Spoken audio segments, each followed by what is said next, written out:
ব্রহ্মপুত্র, নরসুন্দা আর কাঁচামাটিয়া নদী বিধৌত এক প্রাচীন জনপদ নান্দাইল। ময়মনসিংহ জেলা যে ১৩টি উপজেলা নিয়ে গঠিত, তার মধ্যে অন্যতম সমৃদ্ধ ও ঐতিহ্যবাহী উপজেলা এই নান্দাইল। এক সময়ে নন্দদুলাল নামের এক জমিদার ছিলেন। জমিদারির সীমানা তিনি নির্ধারণ করেছিলেন আইলের মাধ্যমে। মোগল আমলে এই এলাকার জনগণের নিকট থেকে জমির খাজনা আদায় করা খুবই কঠিন কাজ ছিল, কিন্তু জমিদার নন্দদুলাল প্রজাদের সাথে ভালো সম্পর্ক তৈরি করে খাজনা আদায়ে সাফল্য লাভ করেন। এই জমিদার নন্দদুলালের নামানুসারে উপজেলাটির নাম হয় নান্দাইল।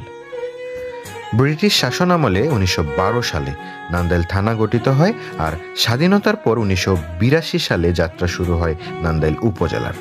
বর্তমানে উপজেলাটিতে একটি পৌরসভা ও ১৩টি ইউনিয়ন রয়েছে। ইতিহাস সমৃদ্ধ এই নান্দাইলে দেখার মতো অনেক অনেক অনেক সুন্দর জায়গা রয়েছে। এই নান্দাইলের মাটিতে জন্ম নিয়েছেন অনেক বিখ্যাত মানুষ, যাদের কথা আমার এই ছোট্ট ভিডিওতে বলে শেষ হবে না। চলেন আজকে পাখির চোখে চিরচেনা নান্দাইল শহরটা নতুন করে দেখে আসি।